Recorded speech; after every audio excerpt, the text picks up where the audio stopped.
Tá. Vamos falar então um pouquinho de galáxias, para depois a gente entrar pelo menos no comecinho de cosmologia.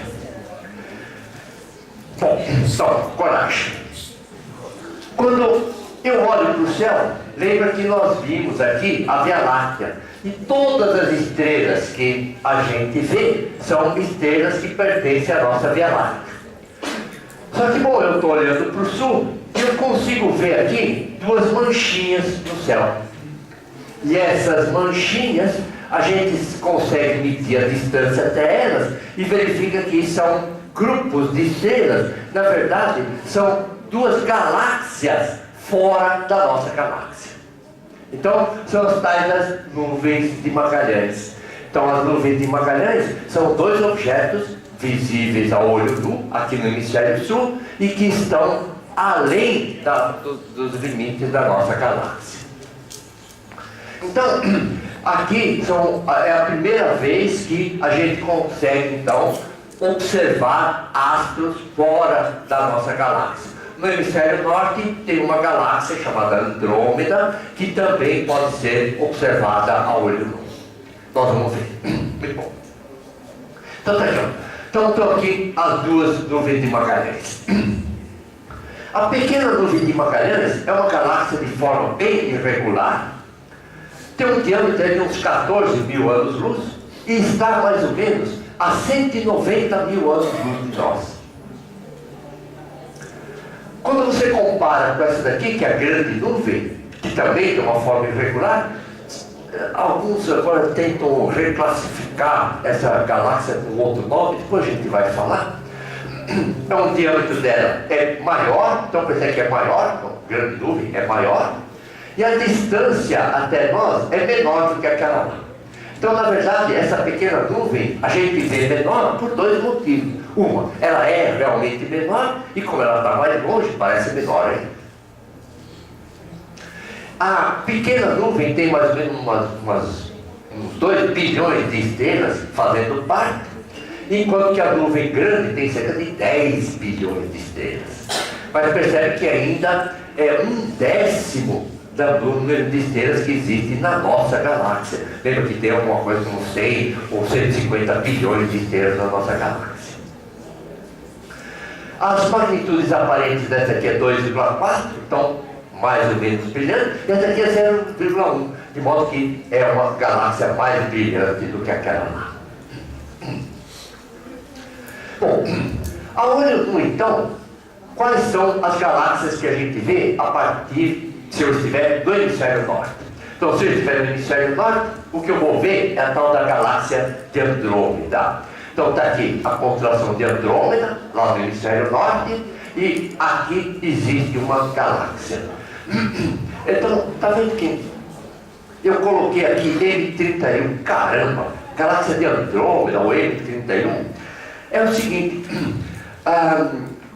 existe um sujeito chamado Messier, e esse Messier fez um catálogo de objetos que não eram parecidos com estrelas. Mas como ele fez isso, numa época ainda não tinha um telescópio muito bom, ele achava que eram nuvens. Tanto é que ele chamou as nuvens de Magalhães, talvez, se bem que o nome foi dado mais tarde, mas chamou de nuvens. E Andrômeda também era uma nuvem. Só depois é que ele soube que era uma galáxia. Então, no catálogo que o Messier fez, com 103 objetos não estelares, pelo menos segundo ele, então aquela galáxia de Andrômeda está no número 31. Por isso que se chama M31 também. Enquanto que existe um outro catálogo, basicamente feito por um sujeito chamado Dreyer, e esse catálogo recebeu o nome de Novo Catálogo Geral, New General Catalog. Então, nesse New General Catalog, essa mesma galáxia está no número 224. Claro? Mas é que a gente pode pensar, bom, então a M32 deveria ser a 225, mas 221, quer dizer, não existe nenhuma correlação de organização numérica entre um nome e o outro. Então, por exemplo, existe uma outra galáxia que nós vamos ver já já, M104, que a gente chama de sombreiro, e que no catálogo corresponderia ao astro 4594. Então, NGC significa Novo Catálogo Geral. Então, vamos lá. Então, do hemisfério norte, quando eu vejo para o céu, eu vejo isso aqui. Então, dá para ver claramente que não é uma estrela. Dá para ver que é alguma coisa que tem uma dimensão, não é multiforme como parece uma estrela.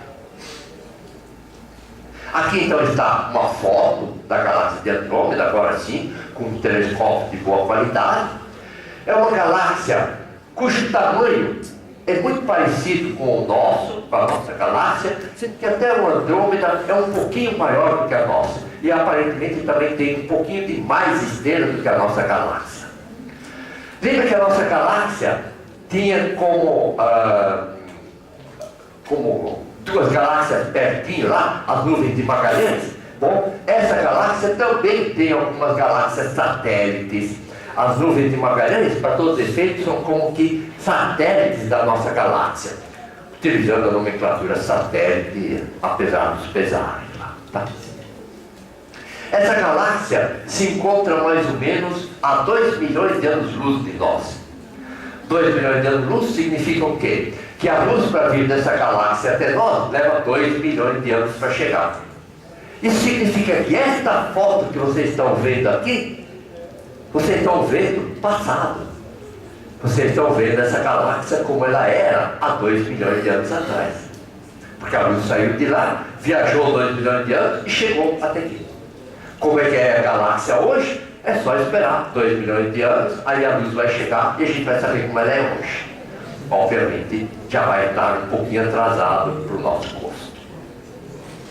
Então, daqui a nossa galáxia, o Sol estaria por aqui assim, e a Andrômeda está lá a uns 2 milhões de anos de nós, mais ou menos. Então, vamos observar algumas galáxias. Bom, então está aqui, Andrômeda. Percebe que, na verdade, a primeira pessoa que descreveu essa galáxia, de tal forma que ela tenha valor astronômico, foi um persa chamado Al-Sufi. Esse Al-Sufi, há 964 anos antes de Cristo. Ele descreveu, então, essa galáxia, dizendo que ela existia, obviamente não com detalhes, porque era tudo ao olho, né? E, bom, é uma galáxia espiral SB, que eu não sei o que é. Então tem um diâmetro de 150 milhões de anos-luz. Lembra que a nossa é mais ou menos 100 mil anos-luz. A distância, bom, 2 milhões. Número de estrelas, umas 150 bilhões. E a magnitude aparente é 3,5. Então percebe que apesar de ela ser uma galáxia grande, bem maior que as nuvens de Magalhães, como ela está muito distante, ela aparece mais fraquinha do que as nuvens de Magalhães. E aqui eu tenho, olha lá, uma foto de algumas galáxias. Então eu vou chamar a atenção de duas delas. Dessa aqui, ó. Percebe que existe aqui uma região escura aqui. Quer dizer, essa galáxia eu estou vendo, vamos chamar assim, de cima. Essa aqui também estou vendo de cima, essa aqui também de cima. Mas essa daqui eu estou vendo de lado. Então o plano galáctico dessa galáxia está aqui em escuro aqui. E por que é escuro? Grande quantidade de poeira que absorve a luz das estrelas que estão naquela região. Aqui, ó, essa tal da galáxia do sombreiro. Percebe que aqui, outra vez, nessa região central aqui, do plano galáctico, existe uma grande quantidade, uma parte escura, que está associada a uma grande quantidade de poeira absorvedora de luz. A distribuição de galáxias do universo, bom, vamos começar aqui pertinho da gente. Então, pertinho da gente, nós temos a nossa galáxia, e durante muito tempo, imaginou-se que só existissem a grande nuvem de Magalhães e a pequena nuvem de Magalhães. Hoje, a gente sabe que aqui perto de nós, existem outras galáxias, mas são galáxias ainda menores, tanto é que elas recebem o nome de galáxias anãs. Então, galáxia anã do Cão Maior, percebe que aqui está a 180 mil anos-luz, mais ou menos, e essa aqui está só a 42 mil anos-luz. Quer dizer, um quarto da distância. E existe também a estrela Sagitário DEG, também uma anã elíptica, mais ou menos a uns 80 mil anos-luz. Então são duas galáxias que, na verdade, estão ainda mais próximas de nós do que as nuvens de Magalhães. Existem várias outras, que, bom, vamos esquecer por enquanto. Aí tem algumas outras galáxias, essas daqui também fazem parte daquilo que a gente chama de aglomerado local de galáxias. Bom, então, tá aqui a nossa galáxia, aqui estão aquelas galáxias anãs que nós tínhamos falado, aqui estão as duas nuvens de Magalhães, e por aqui então estão algumas outras galáxias que estão perto de nós, e aqui está Andrômeda. Então é mais ou menos essa a distribuição das galáxias aqui pertinho da gente. Aí se eu puder fazer a distribuição até mais ou menos 1 bilhão de anos-luz, aí eu começo a perceber que existem aglomerados de galáxias. Então, as galáxias aparentemente não se distribuem de forma uniforme. Elas formam aglomerados de galáxias. E quando a gente consegue ir ainda mais longe, a gente consegue verificar que existem aglomerados de aglomerados. Portanto, as galáxias não se distribuem de forma uniforme no espaço que a gente conhece. Agora, está vendo? Ó, aqui a distribuição das galáxias até 10 bilhões de anos-luz. A gente vai pensar, cada uma dessas coisinhas aqui é uma galáxia, não? É um aglomerado. Tá? Então são aglomerados de galáxias, alguns super aglomerados de galáxias. E o mais distante que a gente pode chegar, que a gente consegue observar, é alguma coisa como 13,7 bilhões de anos-luz. De modo que as galáxias mais distantes que a gente consegue observar, a luz levou cerca de 13,7 bilhões de anos para chegar. Acontece que a idade do universo, pelo que a gente sabe, é mais ou menos isso. Então, quando eu estou observando uma galáxia mais ou menos aqui nos limites, eu estou vendo como aquela galáxia era mais ou menos na época logo depois do Big Bang. Bom, existe uma classificação de galáxias em função. Sim. A gente poderia então dizer que o tamanho do universo é de 26 bilhões de anos-luz. Já que chega a 3 bilhões por nada. O diâmetro do universo observável. Tudo bem, perfeito. Observável, sempre importante falar, observável.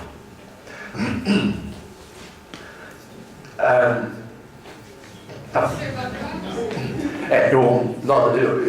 Na parte de cosmologia, eu vou falar uma coisa.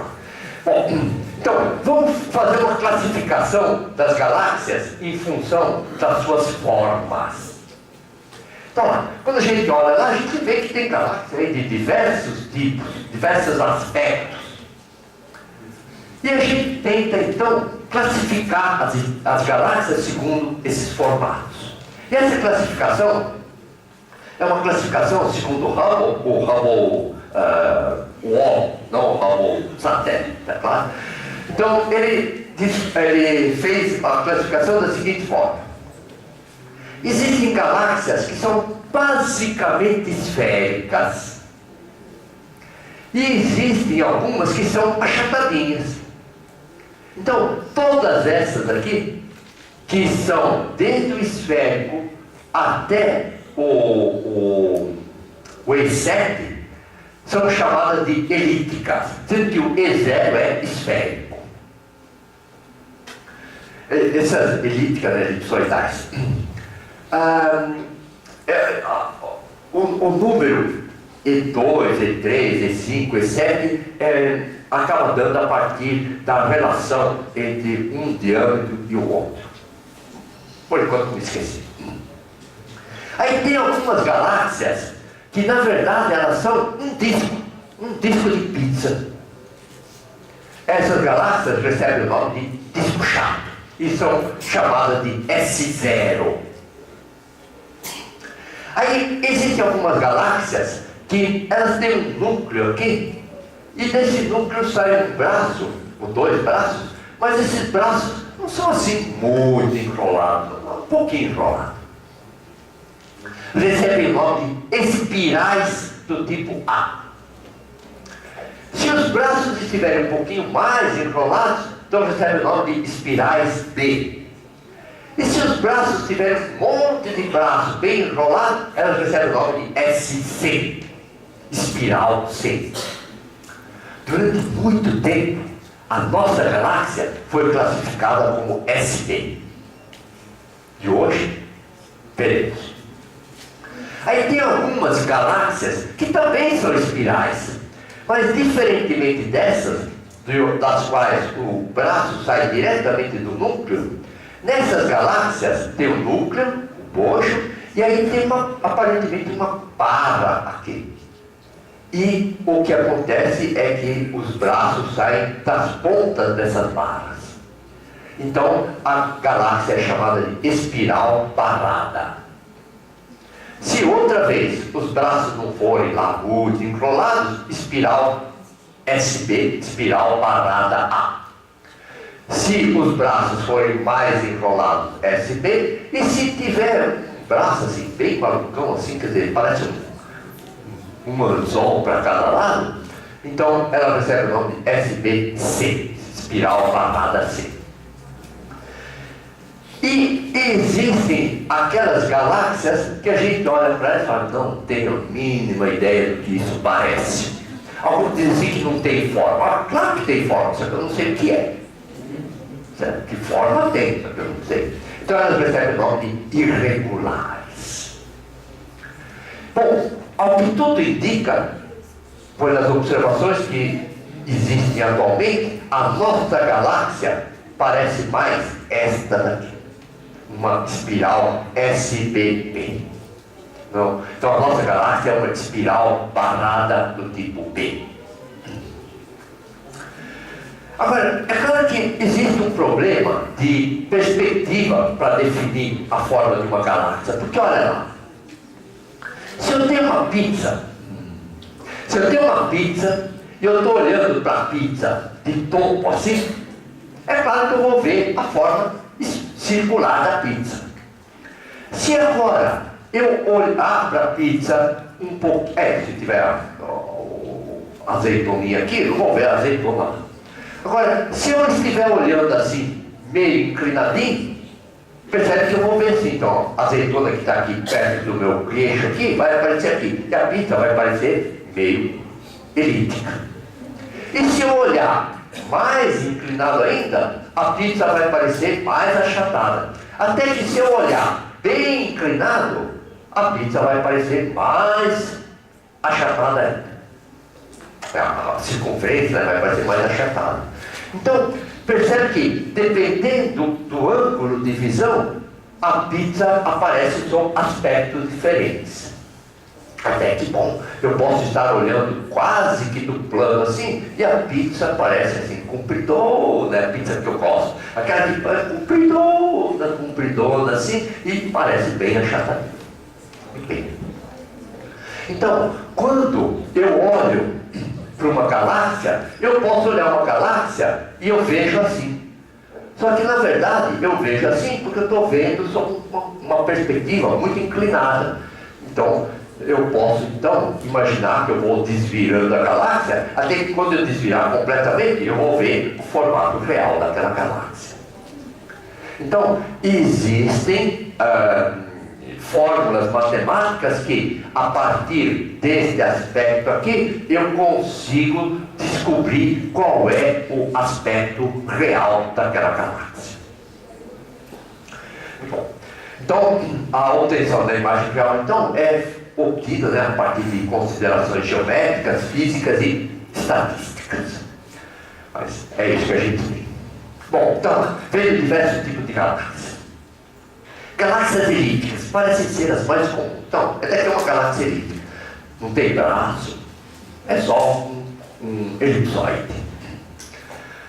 As galáxias elípticas, basicamente, elas não têm disco. Não, é um elipsoide. As estrelas estão distribuídas de forma não homogênea, então, estão lá jogadas de qualquer jeito. A forma do elipsoide pode variar desde esférico, então basicamente a galáxia é uma esfera, até bem achatada, exceto. E não tem assim nenhuma estrutura óbvia de que tem algo além daquele núcleo central. Então tem um núcleo, um monte de gás e poeira em volta. Contém só estrelas velhas, basicamente não tem gás nem poeira. O pouco que tem está espalhado, não tem um plano galáctico. Aparentemente, nos últimos 10 bilhões de anos, quer dizer, desde que o Sol se formou, nenhuma estrela jovem apareceu nesses tipos de galáxias. Quer dizer, é um tédio total, não nasce criança lá. Então, galáxias elipsoidais. Agora, as galáxias lenticulares. Galáxias lenticulares são desse tipo assim. Simplesmente parece uma pizza vista de lado mesmo. Agora, existe uma galáxia lenticular que se chama roda de carroça. Essa é muito comum. Ela tem um núcleo, então tem uma parte que é assim, e o queijo, acho que jogaram muita pizza, olha lá, o queijo veio parar nas bordas aqui. Quer dizer, existe, digamos assim, um braço circular. Não é nem um braço espiral, é um braço circular. Nem pergunte. Existe. É tudo que a gente sabe. Tem pouquíssimas conhecidas. Existem as galáxias espirais normais. Então, são galáxias desse tipo aqui assim. E, só foi, mas isso daqui não é uma galáxia espiral. Está sendo vista de lado. Se eu pudesse inclinar a pizza assim, iam aparecer os braços espirais. Então, ela é uma galáxia espiral. Então, as espirais, isso aqui vale também para as espirais barradas. Entre nós, esse negócio de espiral barrada, na minha opinião, é forçar a barra. Tá? Sem atentar ao trocadilho. Tá claro? Porque eu olhando assim, eu falo, olha, é muita imaginação às vezes para descobrir que é barrada e não uma espiral normal. Mas enfim, tudo bem. Tanto é que percebe que as características são iguais, tanto nas espirais como nas espirais barradas. Então, o disco é bastante aplanado, com exceção do bojo, que é bem definido. O disco contém estrelas jovens e velhas. No disco tem aquelas estrelas que se formaram muito tempo atrás, da matéria primordial da galáxia. Só que as estrelas vão vivendo, morrendo e vão jogando matéria fora. E se formam daquele material novas estrelas. O Sol, por exemplo. Então tem estrelas, tanto estrelas velhas como estrelas novas. Já no halo, o halo é aquela região onde estão as globulares. Lá nas globulares, basicamente, no halo só tem basicamente estrelas velhas. São estrelas que se formaram logo no início, quando já tinha gás naquela região. Hoje já basicamente não tem gás, porque está fora do plano galáctico. A formação estelar, basicamente, atualmente acontece nos braços espirais. Na região central, já a maior parte da matéria já foi utilizada, e o que tem mesmo é uma grande quantidade de poeira, mas menos gás. O gás e as estrelas se movem em órbitas mais ou menos circulares em torno do centro da galáxia. E essas órbitas são percorridas em tempos diferentes, quer dizer, a galáxia não gira com um corpo rígido. Muito bom. Então. Agora, as galáxias espirais barradas. Olha lá. Sei lá. Para mim, o braço está saindo aqui assim.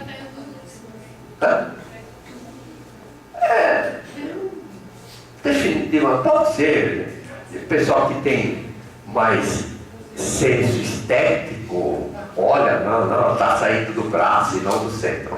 Não é o meu caso. Definitivamente não é meu caso. Segundo minha mulher, o meu bom gosto parou quando eu escolhi ela. Percebe que ela é mais modesta ainda do que eu. Bom, então essa aqui também é uma galáxia e aparentemente isso aqui então seria o tipo da nossa galáxia. Bom, tudo bem. Eu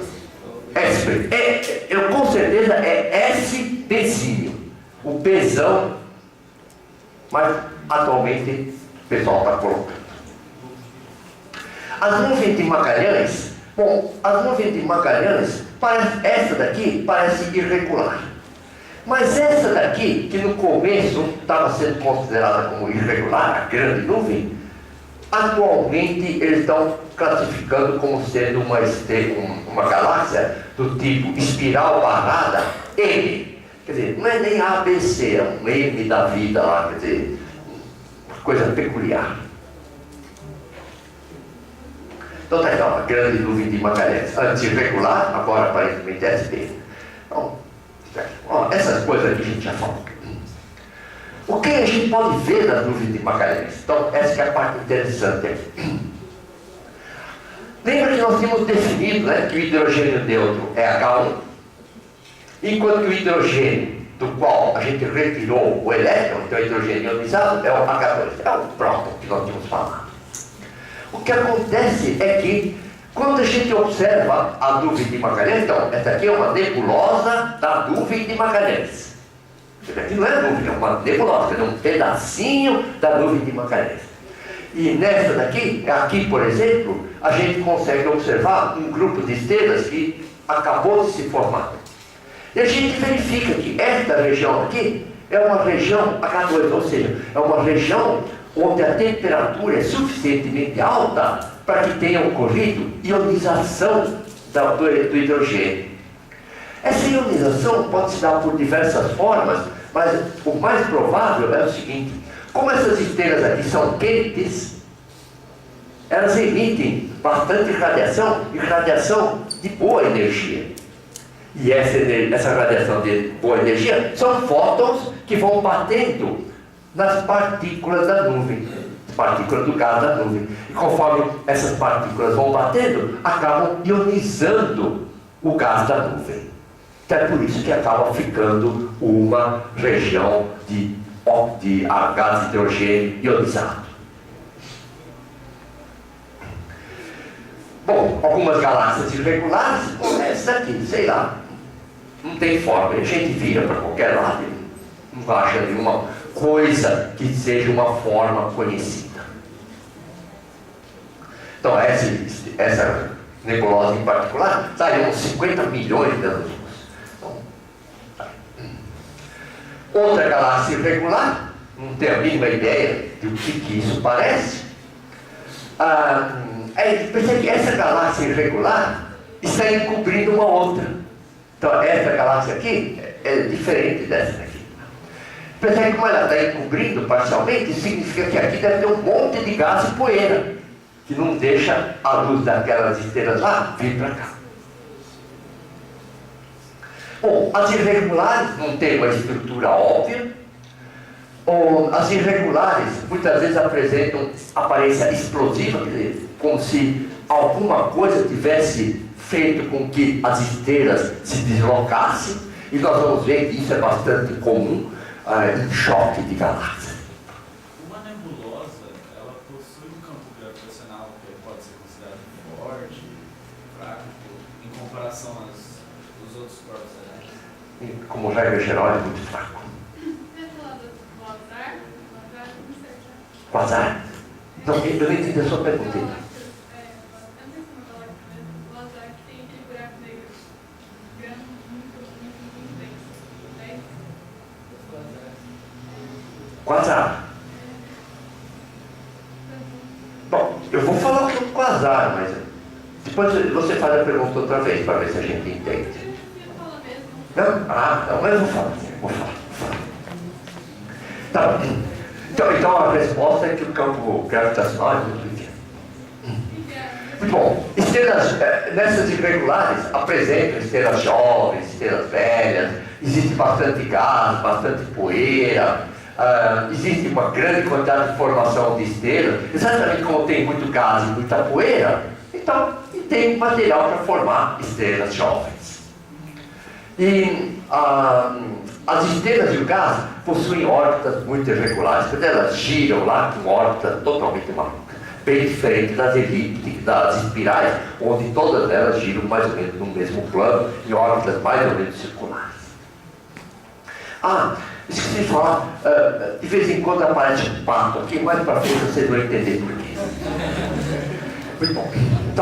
Então, percebe que a pequena nuvem de Magalhães, então, para todos os efeitos, continua sendo considerada uma irregular. Então está aqui, ó, pequena nuvem de Magalhães, tá? Perto da pequena nuvem de Magalhães tem um aglomerado globular.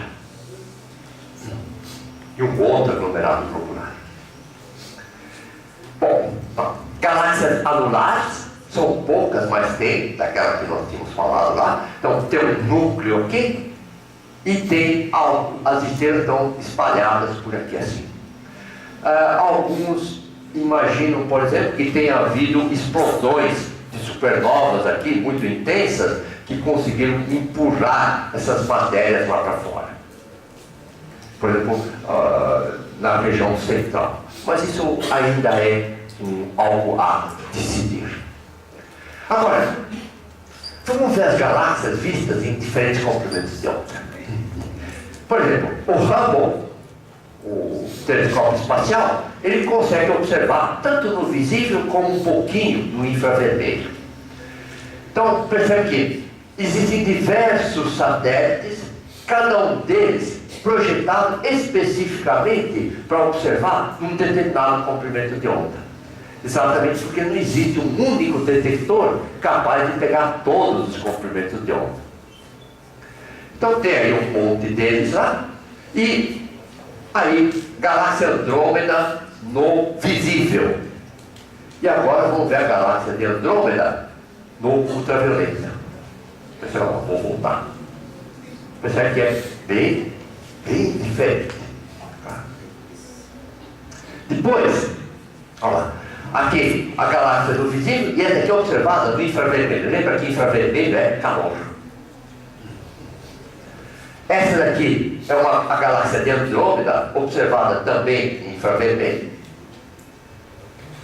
E aqui é a galáxia de Andrômeda, observada em raio-x. Percebe que, na verdade, a gente só vê alguns pontos e um gás meio espalhadão lá. Mas se o raio-x for, como nós dissemos, algum indicativo de buraco negro, isso significa que, tudo bem, existem alguns buracos negros por aqui, bem localizados, mas aparentemente existem buracos negros bem espalhados também lá na galáxia de Andrômeda. Então está aqui, ó, uma galáxia observada no visível e observada em rádio. Esqueci de falar uma coisa. Essa aqui que é observada em rádio, exatamente o que a gente observa é a emissão daquela mudança de paridade do spin do elétron do átomo do átomo de hidrogênio. Bom, outra vez aquela mesma notação.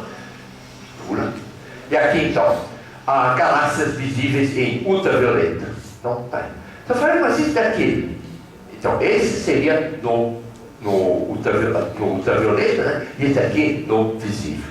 Apesar de aparecer vermelho aqui, é no visível. Então, percebe, se você compara isso aqui com esse, é bem diferente. Esse aqui com esse também é bem diferente. Aqui até pode parecer meio parecido. E aqui são as fontes de raios gama. São raios cuja origem realmente a gente não sabe explicar muito bem, mas são fontes pontiformes fora do plano galáctico e bastante concentradas aqui no plano galáctico. Então, fontes de raios gama, cuja formação a gente não sabe exatamente qual é. Olha, a galáxia M51, observada por Hubble, então, uma coisa bonita. Eu não sei o que é isso aqui não, mas eu vou já adiantando para vocês que é uma trombada de galáxias. Então, aquela mesma observada por Chandrasekhar, então é um outro satélite, um outro comprimento de onda. Nascimento de galáxias de estrelas no universo, né, na galáxia. Então, nascimento de uma galáxia, isso aqui aparentemente é uma foto de uma galáxia que está se formando. Está um núcleo aqui assim, e matéria está se juntando para formar a galáxia. É uma das poucas que a gente tem. Agora é nascimento de estrelas na galáxia. Então está aqui, uma galáxia, e quando a gente pega esse pedacinho aqui, a gente observa isso daqui. E isso daqui, a gente verifica que é remanescente da explosão de uma supernova. E aqui estão se formando estrelas novas. Estrelas jovens. Estrela nova tem aquela nomenclatura bem definida, né? Então não é estrela nova, não, é estrela jovem. Lembra que nova é aquela que aumenta muito de brilho, depois cai. Então, bom, aqui então tem as radiogaláxias. Então muitas galáxias emitem bastante ondas no comprimento de rádio, e a gente consegue observar essa luz e consegue obter algumas coisas interessantes. Por exemplo, galáxias de núcleos ativos. Então são galáxias que emitem bastante em ondas de rádio. E essas galáxias de núcleo ativo, elas são galáxias, geralmente galáxias de tipo Seyfert. O que é uma galáxia de tipo Seyfert? Então,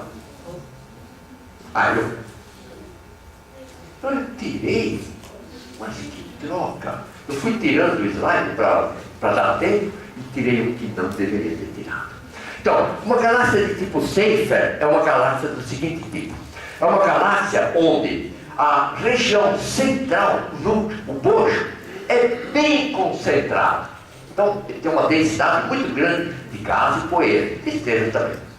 E os braços são muito tênues, de modo que é muito difícil de observar os braços na galáxia. Às vezes a gente precisa de muitas horas de exposição para conseguir observar aquele braço. Então, isso é chamado de galáxia de Seyfert. E essas galáxias têm a característica de que elas emitem bastante em ondas de rádio. Então, essa aqui é uma galáxia do tipo Seyfert.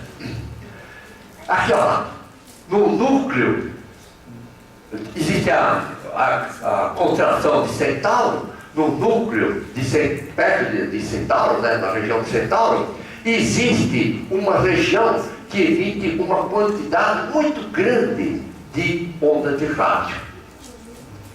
E aí então dizem que, na verdade, o fato de emitir essa quantidade tão grande de rádio está associada ao fato de que duas galáxias bateram uma na outra, e isso daqui é o resultado do choque, não das estrelas, porque é como se fossem. Lembra que as estrelas eram muito pequenininhas em face à distância entre elas. Então, é como se fossem dois enxames de abelhas, um indo em direção ao outro. É muito pouco provável que uma abelha bata na outra. O mais provável é que um enxame passe dentro do outro e vai embora. Uma ou outra pode dar uma trombada, mas a maior parte vai passar sem problema nenhum. Agora, o gás não. O gás tem uma, digamos assim, uma área de choque muito grande. Então o gás vai bater realmente um gás no outro, e nesta batida existe liberação de energia que acaba fazendo aparecer uma grande atividade naquela região central. Agora, passar. Tem como duas galáxias formarem um sistema binário? Bom. Uma começar a mesmo centro gravitacional para outro? Ué, a nossa galáxia é um sistema triplo. É a nossa galáxia, mais as duas nuvens de Magalhães. E mais agora a gente descobriu, né, que eram as outras duas anãs. De modo que o nosso sistema é um sistema triplo. A galáxia de Andrômeda, lembra que tinha lá perto duas galaxinhas, sabe, que são galáxias satélites. De modo que sim, existe galáxias binárias, galáxias formadas por 3 galáxias e coisas assim. Professor, quando aqueles gases se chocam lá, acontece o que? O que acontece? Você falou que acontece... Quando quem se choca? Quando os gases se chocam, porque você falou, né, que... Então o que acontece é o seguinte: quando nós falamos do enxame de abelhas, é porque as abelhas são pequenininhas e elas voam longe uma da outra. Mas agora imagina que eu tivesse não um enxame de abelhas, mas um monte de soldados marchando para cá e um monte de soldados marchando para cá. Percebe que são partículazinhas e essas partículas acabam encontrando uma outra. Os soldados acabam batendo um no outro. Quando um soldado bate no outro, ocorre um choque. E quando isso acontece com as partículas do gás, este choque libera energia, libera luz, libera calor. E aquela parte central que nós desenhamos, esta parte aqui, está liberando uma energia causada pelo choque dos gases. Pensa assim, por exemplo, quando você está parado e bate uma lufada de vento, você sente aquele ar. Tá? Então, se você, ao invés de ser você, fosse um outro monte de gás, aquele gás batendo aqui, os dois gases iriam, entre aspas, sentir a batida. Muito bom. Agora, o que é um quasar? Basicamente, essas são as melhores imagens que a gente tem de um quasar. Então, um quasar, esse QSO significa objeto quase estelar. Por que ele recebeu esse nome? Porque quando eles observaram isso pelas primeiras vezes, eles verificaram que a energia vinha de uma região muito pequenininha, com um tamanho comparável ao de algumas estrelas, mas cuja quantidade de energia é equivalente à quantidade de energia emitida por uma galáxia inteira. Então, era um objeto que, do ponto de vista de tamanho, parecia do tamanho de um objeto, do tamanho de uma estrela. Então, recebeu o nome de quasar. Inclusive, mais tarde, a coisa ficou mais melada ainda. Deixa eu explicar, já volto aqui. Então, esse quasar aqui, hoje nós sabemos que um quasar, eu sabia que eu tinha colocado isso, só que coloquei fora de ordem. Então, está aqui, ó, uma galáxia de Seyfert. Então, é uma galáxia onde o núcleo é bem concentrado, é bem definido, e os braços são muito pequenininhos, muito fracos. Se eu der um tempo de exposição de 12 horas, eu consigo verificar esses braços daqui. Se, no entanto, no dia seguinte eu resolver fazer a mesma foto, eu coloco lá para fotografar, mas vamos supor que depois de 6 horas, o tempo fecha, eu não consigo mais observar. Então percebe que desse braço aqui, não chegou luz suficiente para poder ver todos os detalhes. Tudo bem, amanhã é um novo dia. Aí amanhã eu vou refazer a experiência e depois de 3 horas fecha o tempo. Que eu estou tendo esta foto aqui. Bom, o que acontece é o seguinte: em alguns quasares, eles estão tão longe, e esses braços aqui são realmente tão tênues, que mesmo que eu dê umas 12 horas ou 24 horas de exposição, não conseguem aparecer os detalhes do braço, só aparece a região central. Então, parece uma coisa muito pequenininha, emitindo uma quantidade de luz muito grande. Hoje, a gente sabe então que essas galáxias de tipo Seyfert são galáxias muito ativas do ponto de vista de rádio, onda de rádio. Então, sabe que antigamente, eu volto aqui. Então, quando eles descobriram os quasares, então chamaram de objetos quase estelares, e aí apareceu aquela ideia de buraco negro. O que era um buraco negro? Um buraco negro era uma estrela que absorvia toda a energia que caía dentro. E depois? Eu sei lá o que acontece depois. E aí então começaram a ficção científica. A matéria e a energia caem no buraco negro através de algum processo que depois recebeu o nome de buraco de minhoca. Essa matéria, essa energia vai para um universo paralelo e aí retorna ao nosso universo através de um quasar. E o quasar até alguns chamavam de buraco branco. Bom, hoje tudo que a gente pode dizer é que se existe buraco de minhoca, aparentemente não teria tempo, não ficaria aberto por tempo suficiente nem para passar um mísero fóton. Quanto mais toda a matéria e energia que entra no buraco negro. Por enquanto é ficção científica. Pode até ser que venha a ser comprovado como verdade. Por enquanto é ficção. Agora, aglomerados de galáxias então. Então tá vendo? Aqui tem um grupo de galáxias formado aí por diversos tipos de galáxias, inclusive, mais ou menos uns 40 milhões de anos-luz, e o número de galáxias aí, cerca de 2.000 galáxias, formando aquele aglomerado de galáxias. Olha lá, outro aglomerado. Ué, cadê?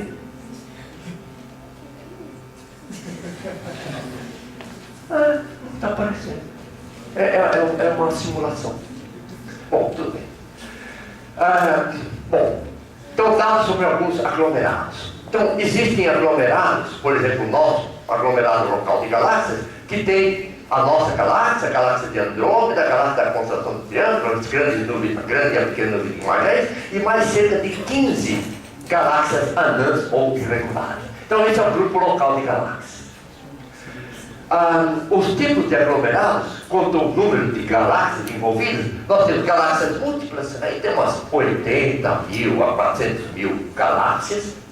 Grupos pobres de galáxias são aquelas que têm, sei lá, 800 mil até 8 milhões de galáxias, e assim para frente. Até os superaglomerados de galáxias, que chegam a ter de 40 a 160 milhões de galáxias numa região razoavelmente pequena. Olha, essa aqui, essa foto foi tirada de uma maneira muito interessante. Inclusive, nem sei como é que conseguiram isso, como conseguiram autorização para isso. Quando o Hubble foi lançado, um grupo de pessoas falou assim: olha, vamos fazer o seguinte, vamos apontar o Hubble para uma região do espaço onde a gente sabe que não tem nenhuma estrela nem nada. E vamos ver o que dá. E ficou, no começo o pessoal falou: vamos deixar durante 100 horas eles queriam deixar lá. Vamos ficar observando durante 100 horas um lugar vazio com um telescópio que o funcionamento dele custa um dinheirão. Mas aí acabaram decidindo que tá bom, vamos fazer a experiência. E olha aí o que saiu. Isso daqui, então, depois de 100 horas de exposição, aquilo que parecia ser um buraco completamente vazio no céu, se mostrou cheio de um monte de galáxias. E daqui não são estrelas, não, são tudo galáxias. Algumas das galáxias que aparecem aqui estão a mais de 3 bilhões de anos. Aí, ó, outra vez. Então, essa daqui vai até cerca de 10 bilhões de anos. Então, está vendo? Ó, os superaglomerados. Então, as galáxias acabam formam os aglomerados, e os aglomerados se juntam para formar superaglomerados de estrelas. A nossa galáxia faz parte do superaglomerado de Virgem. Agora, galáxias muito distantes. Então, por exemplo, essa daqui. Esse aqui é o quasar, que é uma galáxia. É o quasar mais distante conhecido, cerca de 12,7 bilhões de anos-luz. Significa que está muito próximo de como ela se formou. A gente vê como ela era quando se formou um pouquinho depois do Big Bang. Então, por exemplo, essa outra aqui, então, uns 13 bilhões de anos-luz. Galáxia, a imagem não era grande coisa, mas o histórico é importante. Agora, trombada de galáxias. Olha, essas duas galáxias daqui. Essas duas galáxias bateram uma na outra, estão batendo. Ou bateram na época em que foi fotografado. De lá para cá, sabe-se lá o que aconteceu. Mas sabe, estão se batendo aí. Olha, aquela LGC 4039, 4038. Então, essa colisão aqui. Aparentemente já há 100 milhões de anos que eles estão entrando uma galáxia na outra, estão interpenetrando. E aparentemente ainda vai durar 1 bilhão de anos para uma passar totalmente pela outra. E aqui vem uma coisa que pode deixar a gente com os cabelos em pé. Está aqui a nossa galáxia e está aqui a Andrômeda. Existem fortes indícios que aqui está a nossa galáxia. Há muito tempo atrás, Andrômeda estava por aqui, fez esse movimento, passou aqui, lá por trás da nossa galáxia, veio para cá, passou na frente aqui da nossa galáxia, sofreu processo de deflexão gravitacional, veio para cá, vem vindo para cá, e tudo indica que, conforme o tempo vai passar, esta galáxia aqui, no seu movimento, vai vir para cá e vai acertar a nossa galáxia. De modo que a previsão é que o próximo choque, então, vai ocorrer alguma coisa com 4 bilhões de anos daqui. Professor.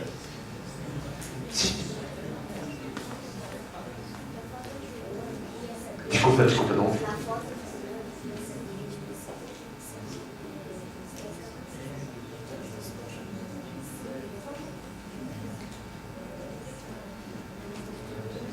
Isso. Tá. A pergunta dela é a seguinte. Nessa figura aqui, foi nessa daqui. Então, a pergunta dela é a seguinte. Será que essas duas galáxias, elas vão realmente passar uma pela outra? Ou uma delas vai ficar dentro da outra? É isso que você perguntou? Não. Então, não entendi. Então, por favor, repita a pergunta. Tá certo. Tá bom. É aquilo que eu falei, só que ela perguntou em outras palavras. Ela perguntou assim: será que uma galáxia vai passar pela outra, ou no final vai ficar uma galáxia só? Isso. Então, aparentemente, segundo aquilo que nós fazemos a projeção, vai passar. Não vai ficar uma galáxia, não. Então, vão ficar duas galáxias. Passa uma no meio da outra e vai embora.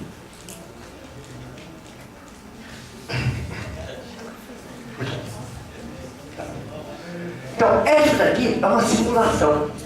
Uma simulação da seguinte forma: aqui estamos nós na Terra, aqui está a nossa galáxia, e aí vem vindo Andrômeda. E a gente vai começar a ver Andrômeda chegando. Andrômeda vai chegando e interage, já de longe, começa a interagir com a nossa galáxia. Então, por atração gravitacional, nossa galáxia começa a nossa galáxia, a outra, né? Começa uma pegar a matéria da outra. De tal forma que provavelmente vai ser uma coisa maravilhosa se nós estivéssemos aqui. Como 4,5 bilhões de anos é mais ou menos o tempo que o Sol vai levar para morrer, não estaremos aqui na Terra. Aquele gráfico que você mostrou, você pode voltar um pouquinho? Aí, a linha pontilhada... Desculpa, não consegui ouvir. a linha pontilhada ali que você está fazendo, ela teoricamente já passou para a nossa Já. Quer dizer, houve um tempo atrás, alguma coisa como 10 bilhões de anos atrás, houve uma passagem aqui, só que não houve um choque mesmo. Percebe que um choque é quando bate. Só que quando passa perto, mas só acontece uma modificação por causa de efeitos gravitacionais, não é bem chamado um choque, é chamado uma passagem. Eu coloquei choque aqui, mas é um choque de passagem. Como a gente consegue fazer essa hipótese de para que a onda passou tão perto? Então, através de cálculos de mecânica celeste, a gente conhece as massas envolvidas, as velocidades envolvidas, e com isso a gente consegue mapear qual foi a trajetória antes e qual vai ser a trajetória depois.